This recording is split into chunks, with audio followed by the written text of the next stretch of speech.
जरा सोचिए, खेत वही है, मिट्टी वही है, मौसम भी वही है।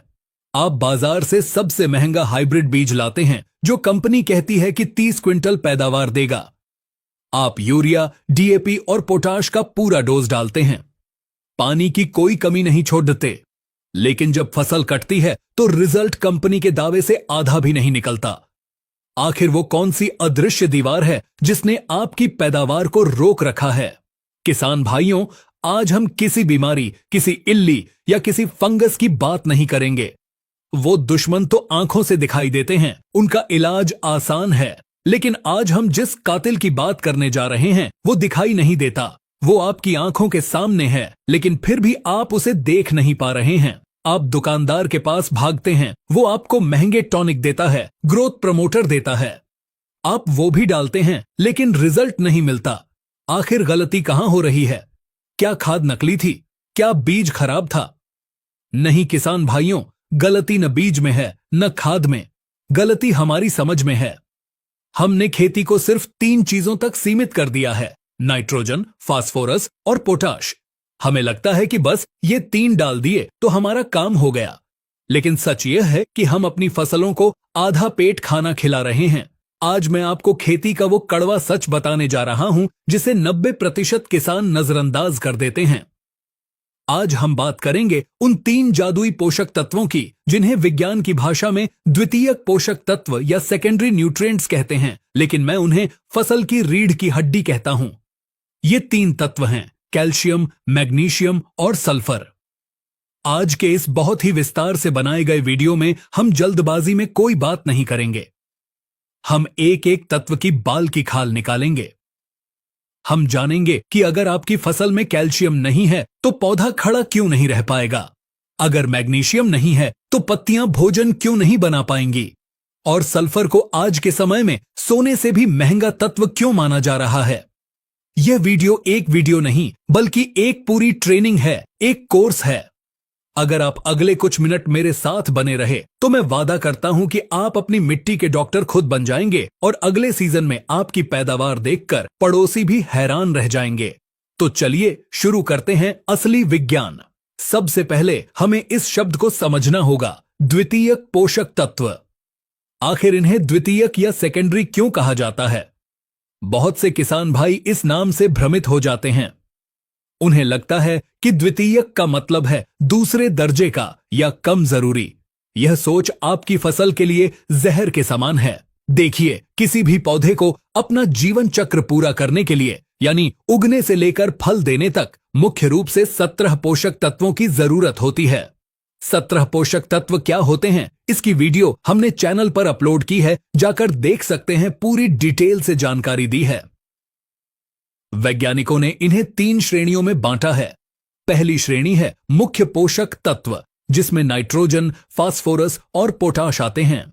इन्हें मुख्य इसलिए कहते हैं क्योंकि पौधे को इनकी भूख सबसे ज्यादा होती है, ये ज्यादा मात्रा में चाहिए। इसके बाद दूसरी श्रेणी आती है द्वितीयक पोषक तत्वों की। इसमें कैल्शियम, मैग्नीशियम और सल्फर आते हैं।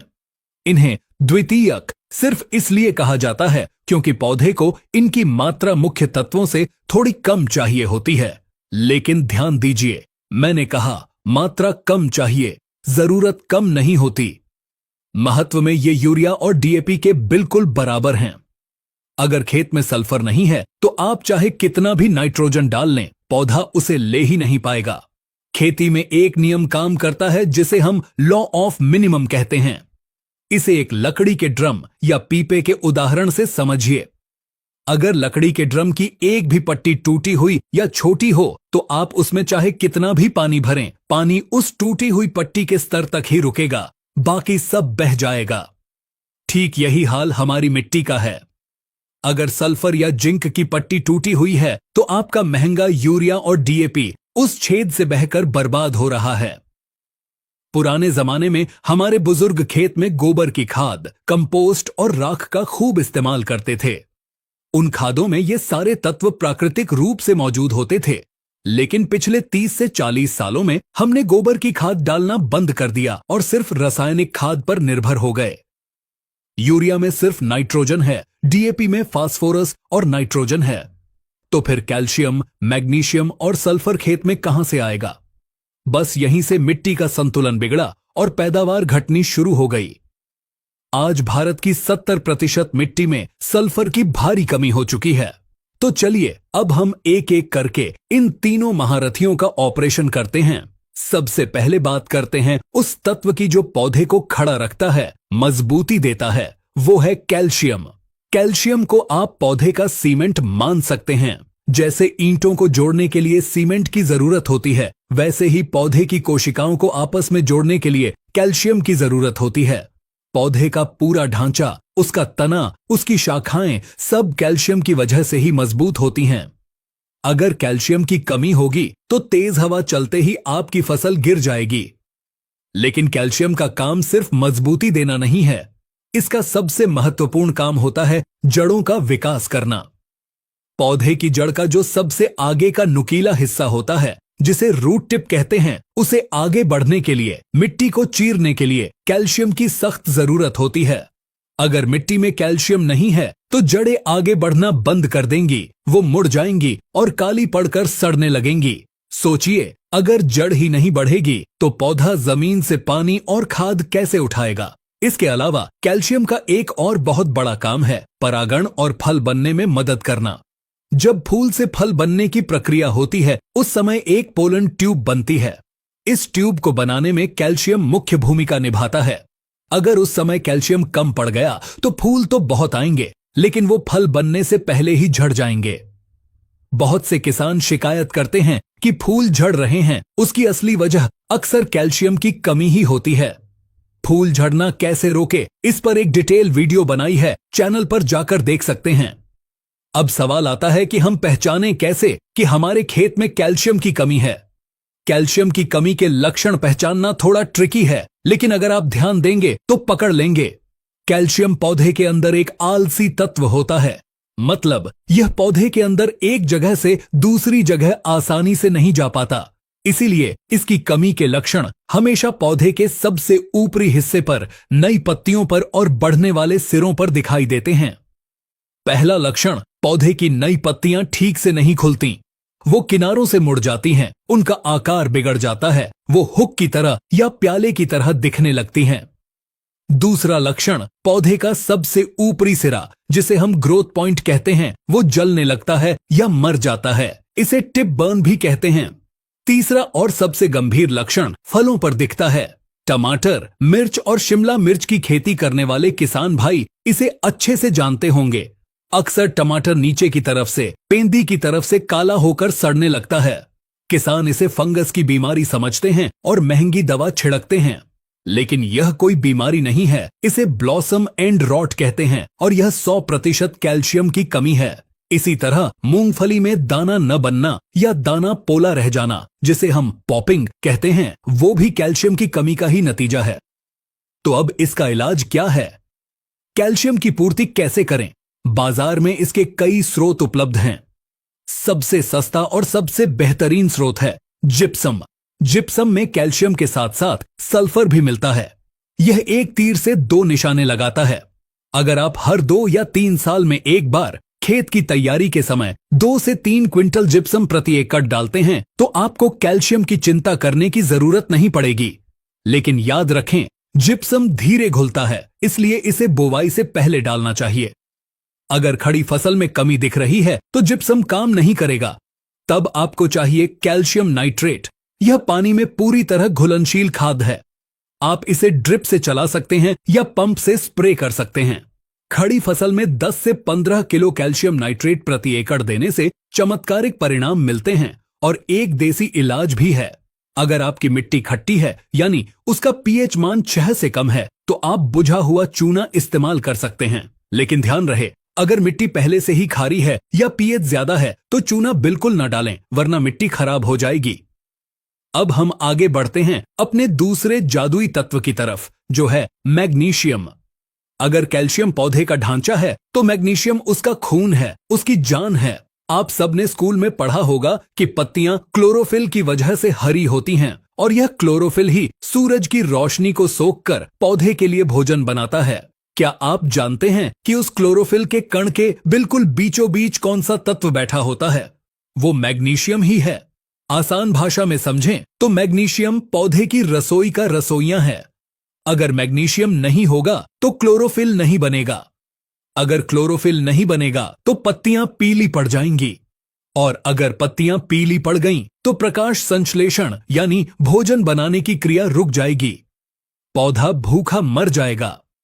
आप खेत में कितना भी यूरिया डाल लें, अगर मैग्नीशियम नहीं है तो वो यूरिया किसी काम का नहीं, क्योंकि भोजन बनाने वाली मशीन ही खराब है। इसके अलावा मैग्नीशियम का एक और बहुत जरूरी काम है। यह पौधे के अंदर ट्रांसपोर्टर का काम करता है। खास तौर पर फास्फोरस को जड़ों से उठाकर पौधे के अलग अलग हिस्सों तक पहुंचाने का काम मैग्नीशियम ही करता है। कई बार हम देखते हैं कि हम डीएपी तो डाल रहे हैं लेकिन पौधे को लग नहीं रहा। वजह यह हो सकती है कि ट्रांसपोर्ट करने वाला मैग्नीशियम कम है। साथ ही फलों और बीजों के अंदर तेल और वसा के निर्माण में भी यह मदद करता है। मैग्नीशियम की कमी को पहचानना बहुत जरूरी है, क्योंकि अक्सर किसान इसे नाइट्रोजन की कमी या जिंक की कमी से कंफ्यूज कर देते हैं। मैग्नीशियम पौधे के अंदर बहुत फुर्तीला होता है। जब भी जड़ों से मैग्नीशियम मिलना कम होता है तो पौधा अपनी जान बचाने के लिए पुरानी पत्तियों से यानी नीचे की पत्तियों से मैग्नीशियम खींचकर नई पत्तियों को दे देता है। इसलिए मैग्नीशियम की कमी के लक्षण हमेशा पौधे की निचली और पुरानी पत्तियों पर सबसे पहले दिखाई देते हैं। इसका लक्षण बहुत ही खास होता है। निचली पत्तियों की नसें तो हरी रहती हैं, लेकिन नसों के बीच का हिस्सा पीला पड़ जाता है। पत्ती में हरी और पीली धारियां बन जाती हैं। इसे इंटरवेनल क्लोरोसिस कहते हैं। अगर आप ध्यान से देखेंगे तो पत्ती जेब्रा जैसी धारीदार दिखेगी। जबकि नाइट्रोजन की कमी में पूरी की पूरी पत्ती पीली पड़ती है, नसें भी पीली हो जाती हैं। यही सबसे बड़ा अंतर है। अगर कपास, आलू, टमाटर या गन्ने में नीचे की पत्तियां धारीदार पीली हो रही हैं, तो समझ जाइए कि मैग्नीशियम की भूख लगी है। मैग्नीशियम की कमी को दूर करने के लिए सबसे लोकप्रिय खाद है मैग्नीशियम सल्फेट। यह बाजार में सफेद क्रिस्टल या पाउडर के रूप में मिलता है, बिल्कुल नमक जैसा। इसे आप मिट्टी में भी डाल सकते हैं और इसका स्प्रे भी कर सकते हैं। अगर मिट्टी में डालना है तो 10 से 15 किलो प्रति एकड़ के हिसाब से बुवाई के समय या पहली सिंचाई पर दें। और अगर खड़ी फसल में कमी दिख रही है तो 5 से 7 ग्राम मैग्नीशियम सल्फेट को 1 लीटर पानी में घोलकर स्प्रे करें। यह बहुत तेजी से असर दिखाता है। स्प्रे करने के 4 से 5 दिन बाद ही पत्तियां वापस गहरी हरी होने लगती हैं। एक और स्रोत है डोलोमाइट। अगर आप मिट्टी सुधारने के लिए डोलोमाइट पत्थर का चूरा डालते हैं तो उससे भी मैग्नीशियम की अच्छी पूर्ति हो जाती है, लेकिन यह धीरे काम करता है। अब हम आते हैं तीसरे और सबसे क्रांतिकारी तत्व पर, जो है सल्फर। इसे गंधक भी कहते हैं। किसान भाइयों, पिछले कुछ सालों में कृषि वैज्ञानिकों ने सल्फर को चौथा मुख्य पोषक तत्व घोषित कर दिया है। अब हम एनपीके एस नहीं बल्कि एनपीके एस कहते हैं। आखिर सल्फर इतना जरूरी क्यों हो गया है? सल्फर का सबसे बड़ा काम है प्रोटीन बनाना। पौधे के अंदर अमीनो एसिड्स होते हैं जिनसे प्रोटीन बनता है। सिस्टीन और मेथियोनिन नाम के अमीनो एसिड्स बिना सल्फर के बन ही नहीं सकते। अगर आप दलहनी फसलें जैसे चना, मटर, मसूर, सोयाबीन लगा रहे हैं तो सल्फर के बिना दाने में प्रोटीन की मात्रा पूरी हो ही नहीं सकती। दूसरा काम है तेल का निर्माण। अगर आप सरसों, राई, मूंगफली या सूरजमुखी की खेती करते हैं तो सल्फर आपके लिए भगवान समान है। सल्फर तेल बनाने वाली ग्रंथियों को सक्रिय करता है। रिसर्च बताती है कि सल्फर का सही प्रयोग करने से तिलहनी फसलों में तेल की मात्रा 5 से 10% तक बढ़ जाती है, यानी वजन ज्यादा और भाव ज्यादा। सल्फर का तीसरा काम है क्लोरोफिल बनाने में मदद करना। हालांकि क्लोरोफिल का मुख्य हिस्सा मैग्नीशियम है, लेकिन उसे बनाने की प्रक्रिया में सल्फर की भी बड़ी भूमिका होती है। चौथा और बहुत ही खास काम, यह फंगिसाइड और कीटनाशक का भी काम करता है। सल्फर की अपनी एक तीखी गंध होती है। जिस खेत में सल्फर की मात्रा अच्छी होती है वहां दीमक और जड़ों को काटने वाले कीड़ों का हमला कम होता है। साथ ही यह पाउडरी मिल्ड्यू जैसे फफूंद रोगों को भी रोकता है। सर्दियों में तो सल्फर फसल के लिए कंबल का काम करता है। यह पौधे के अंदर गर्मी पैदा करता है, जिससे पाला लगने का खतरा कम हो जाता है। अब बात करते हैं कि सल्फर की कमी को कैसे पहचानें। सल्फर और नाइट्रोजन की कमी के लक्षण बहुत मिलते जुलते हैं, इसलिए किसान अक्सर धोखा खा जाते हैं। दोनों में ही पत्तियां पीली पड़ती हैं। लेकिन याद रखने वाला नियम यह है, नाइट्रोजन की कमी से पुरानी यानी नीचे की पत्तियां पीली होती हैं, जबकि सल्फर पौधे में धीरे चलता है, इसलिए इसकी कमी के लक्षण हमेशा नई पत्तियों पर यानी ऊपर की कोमल पत्तियों पर दिखाई देते हैं। अगर आपके पौधे की ऊपर की नई पत्तियां हल्की पीली या सफेद सी हो रही हैं और पौधा बढ़ने की जगह बौना रह गया है, तना पतला और लकड़ी जैसा सख्त हो गया है, तो यह सल्फर की चिल्लाती हुई कमी है। सल्फर की पूर्ति के लिए बाजार में कई विकल्प हैं। आपको अपनी जरूरत के हिसाब से सही विकल्प चुनना होगा। पहला है बेंटोनाइट सल्फर। यह दाल के दाने जैसा होता है और इसमें 90% सल्फर होता है। यह सबसे किफायती है, लेकिन ध्यान रहे यह मिट्टी में जाने के बाद घुलने में और उपलब्ध होने में 15 से 20 दिन का समय लेता है। इसे बैक्टीरिया तोड़ते हैं तब यह पौधे को मिलता है, इसलिए बेंटोनाइट सल्फर को हमेशा बुवाई के समय ही डालना चाहिए। अगर आप इसे खड़ी फसल में डालेंगे तो जब तक यह काम करना शुरू करेगा तब तक फसल पक जाएगी। डोज है 8 से 10 किलो प्रति एकड़। दूसरा विकल्प है पाउडर सल्फर या डस्ट। यह 80% WDG फॉर्म में आता है। यह पानी में घुल जाता है। अगर खड़ी फसल में पीलापन है या पाले का डर है तो इसका स्प्रे करना सबसे अच्छा है। इसे आप यूरिया के साथ मिलाकर भी छिड़क सकते हैं। तीसरा और सबसे स्मार्ट तरीका है, ऐसी खादें चुनें जिनमें सल्फर पहले से हो। जैसे अगर आप DAP की जगह सिंगल सुपर फास्फेट यानी SSP का इस्तेमाल करते हैं तो उसमें 16% फास्फोरस के साथ साथ 11% सल्फर और 21% कैल्शियम मुफ्त में मिलता है। इसीलिए मैं हमेशा सलाह देता हूं कि तिलहनी और दलहनी फसलों में DAP की जगह SSP का प्रयोग करें। इसी तरह यूरिया की जगह अगर आप कभी कभी अमोनियम सल्फेट का प्रयोग करेंगे तो उससे भी सल्फर मिल जाएगा। तो किसान भाइयों, अब तक हमने इन तीनों तत्वों के बारे में गहराई से जाना। कैल्शियम, मैग्नीशियम और सल्फर, ये तीनों मिलकर आपकी फसल की तकदीर बदल सकते हैं, लेकिन इनका इस्तेमाल करते समय कुछ सावधानियां भी रखनी जरूरी हैं। खेती में एक चीज होती है जिसे हम एंटागोनिस्टिक इफेक्ट या आपसी दुश्मनी कहते हैं। पोषक तत्व आपस में लड़ते भी हैं। अगर आप खेत में बहुत ज्यादा मात्रा में पोटाश डाल देंगे तो वो पौधे को मैग्नीशियम और कैल्शियम लेने से रोक देगा। इसी तरह अगर आप बहुत ज्यादा कैल्शियम डाल देंगे तो वो मैग्नीशियम को लॉक कर देगा। इसलिए संतुलन बनाना बहुत जरूरी है। कभी भी अंदाजे से खाद न डालें। हमेशा मिट्टी की जांच कराएं। मिट्टी की जांच रिपोर्ट आपको बताएगी कि किस तत्व की कितनी कमी है।